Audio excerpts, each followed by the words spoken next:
En una guerra nuclear, que es lo que empezábamos hablando hoy, que va a haber guerra seguro, sale vivo. El único ser que va a sobrevivir va a ser él. Va a salir del búnker y va a decir, ya estoy aquí. Pero no solo sobrevivir, es que sobrevivir, y lo ves en la tele, impasible. Sí. Es como, ¿de qué pasta está hecho el tipo? Evidentemente, ya lo hemos comentado alguna vez aquí, yo creo que es un tipo con muy pocos escrúpulos, con una frialdad a la hora de actuar, incluso con sus enemigos, pero también a veces con sus amigos. Vamos, es capaz para mantener el poder de casi todo, ¿no?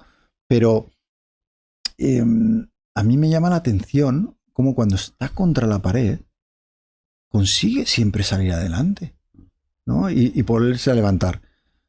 Lo que yo creo que más daño le ha hecho en los 6 años, vamos para 7 de gobierno. ¿La amnistía? No, ha sido el caso de su mujer. Es otro caso es el otro caso que quería comentar. Ese sí que yo, por gente que conozco que está más cerca de su entorno, ese es el que le ha dolido. Claro, ese llevó incluso a ese famoso, Sí. esos 3 días de gracia, Sí. en los que al final dice, yo me quedo. Yo tengo, lo digo porque lo puedo demostrar. En el minuto que dijo que se iba a 5 días de reflexión a ver si se iba, yo en los chats dije, me apuesto con quien queráis a que no se va. ¿Tú crees que fue de cara a la galería eso? Sí. O sea, yo creo que cualquiera que haya visto cómo se comporta Pedro Sánchez sabe que jamás se iría de esa manera. Yo creo que era oye, amenazo, amago con que me voy, mostrarme todo vuestro amor y decirme, por favor, no te vayas. Yo creo que ¿Tú crees que iba por ahí? Sí. Yo creo que él nunca contempló en serio marcharse, porque no va con el carácter de un tío que ha escrito un libro que se llama Manual de Resistencia. Es que no. No, y que lo ves cada día, claro. Y que además está hecho de otra pasta. O sea, entonces, aguanta lo que le echen. El tema de Begoña, de su mujer, de Begoña Gómez, aquí, a ver si me lo puedes aclarar un poco, nos lo puedes aclarar un poco, porque aquí se mezcla lo que parece incluso ser cierto bulo, parece que hay una acusación que proviene no de una investigación, sino de unos recortes de noticias. O sea, ¿hasta qué punto tiene sentido lo que le están haciendo? ¿Hay algún indicio, prueba de que haya hecho alguna ilegalidad? ¿O está siendo una persecución, un poco un daño colateral? Para atacar a Pedro Sánchez se está usando a su mujer. Como casi siempre no es blanco y negro. Es decir, es un escándalo que los enemigos de Pedro Sánchez están utilizando para intentar hacerlo lo más grande posible. Evidente. ¿Fue el comportamiento de la esposa del presidente ético? No. Yo no sé si...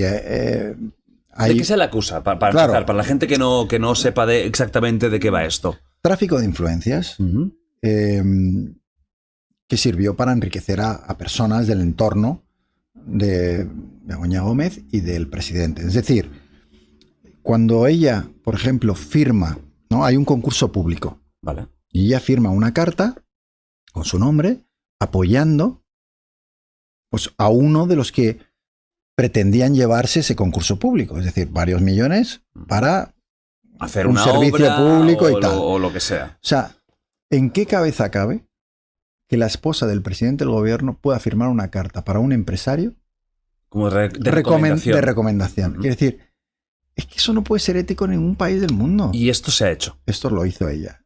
Entonces, o sea, eso sí que está probado, ¿eh? Sí, lo que se está investigando aparte de eso es si hubo más influencias o más intervenciones de la esposa del presidente, bueno, pues para conseguir otras cosas. Y está el máster que ella tenía en la Universidad Complutense.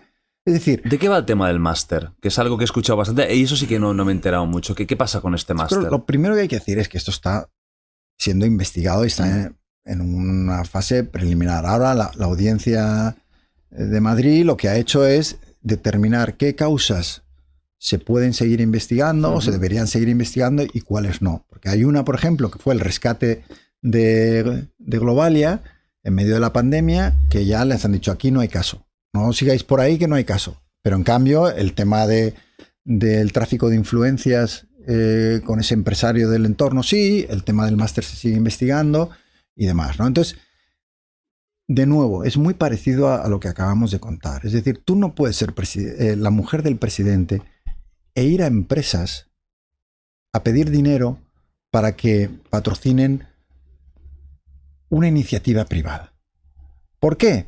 Porque evidentemente eso pone a la gente a la que le estás pidiendo esa ayuda en una situación imposible. ¿Cómo no te lo van a dar si eres la mujer del presidente? Estás utilizando tu posición como mujer del presidente para conseguir cosas.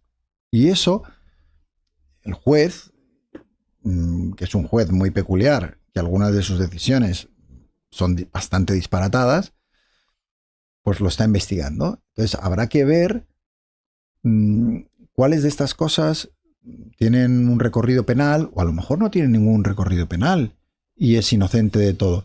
Pero es que aunque fuera inocente, seguiría siendo muy poco ético el haber utilizado tu situación para cuestiones privadas, o haber recomendado a un empresario concreto para un concurso de dinero público. Esas cosas que en otros países no se pueden hacer. O sea, que lo del máster es que pidió financiación siendo quien es ella, para que le financiaran eso, ¿no? Eso es lo que se dice. Las acusaciones periodísticas y las investigaciones apuntan por ese camino. Vale. Yo creo que hay que ser respetuoso y no decir o no darlo por hecho. Claro. Pero ya lo que se ha admitido como cierto, para mí ya es suficiente para pensar y concluir que su manera de comportarse no era correcta. Yo no voy a ir a las exageraciones estas. Pero claro, estamos en un país que se ha dividido entre odiadores de Sánchez y cheerleaders de Sánchez. Yo preferiría no estar en ninguno de esos dos bandos, ¿no? Y ver cada cosa en su justo punto. Por ejemplo, yo creo que Sánchez ha hecho cosas bien. Por ejemplo, el subir el salario mínimo, yo creo que fue importante, porque con la subida de precios, imagínate que el salario mínimo estuviera ahora... Habría mucha gente en la miseria. En 700 y pico pavos. Es que sería una locura, ¿no? Una reforma laboral que yo creo que está bien. Creo que en política internacional, bueno, tiene cosas que yo no entiendo y que me indignan, como su posición en Marruecos y cómo se vendió al Sáhara. Pero otras, como la de Ucrania e incluso la de Israel y Gaza, que se acercan más a mi manera de pensar. Creo que es una persona que ha parasitado las instituciones públicas y eso degrada la democracia. Y entonces, pues, hay cosas que yo critico severamente de él y cosas que puedo llegar a admitir que en 6 o 7 años no todo habrá sido malo y todo no ha sido bueno, ¿no? Tengo una visión muy negativa en cuanto a la salud democrática, porque él llegó al poder prometiendo limpiar lo que había ocurrido en los años de Rajoy y no lo ha cumplido, ¿no? Y quizá para mí, ya sé que hay para mucha gente que es mucho más importante la amnistía y otras muchas cosas. Para mí eso, que me parecía que había una oportunidad de limpiar las instituciones y reforzar los mecanismos de vigilancia del poder, eso él no solo no lo ha hecho, sino que ha hecho lo contrario de lo que prometió.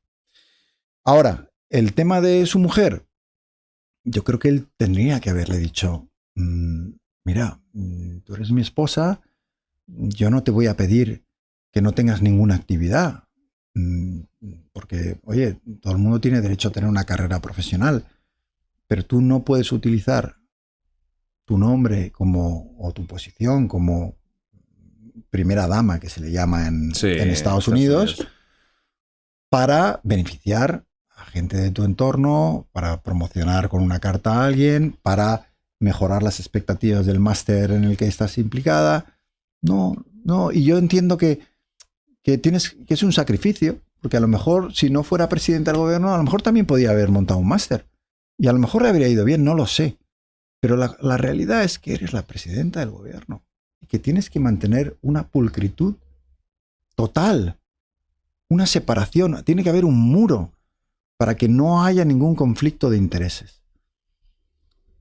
Y luego, una vez ese escándalo surge, y hay una investigación, lo que no puede ser es que los miembros del gobierno estén todos los días denunciando una conspiración judicial. Que yo no digo que a lo mejor hay errores judiciales, a lo mejor hay algún juez en todo esto que por ideología o por partidismo está siendo injusto. Pero es que el sistema está hecho para que luego pueda recurrir, para que haya otras instancias. Es decir, para cuando se comete una injusticia, que sea corregida. Pero tú no puedes tener a un ministro de justicia atacando la justicia en defensa de la mujer del presidente. Es que eso no es ético, eso no es estético y no es ético. Entonces, creo que nos falta mucha cultura democrática en España. Mucha. O sea, para entender dónde tenemos que estar en cada momento, qué es público y pertenece a todos y qué es privado, ¿no? Y los partidos políticos en este país llegan al poder y consideran que todo es suyo. Los medios públicos son míos y ahora los voy a utilizar en mi favor. El CIS también, los jueces, ahora los quiero de mi lado. La prensa, voy a utilizar, como se denuncia en El Director, toda la publicidad institucional que tengo y voy a castigar a aquellos que me critican y voy a premiar a aquellos que no. Y esto lo hacen todos. Lo hace Ayuso en Madrid, lo hace Pedro Sánchez en el gobierno central, ¿no? Entonces, no hay cultura democrática, van a su interés y eso al final termina perjudicándonos a todos.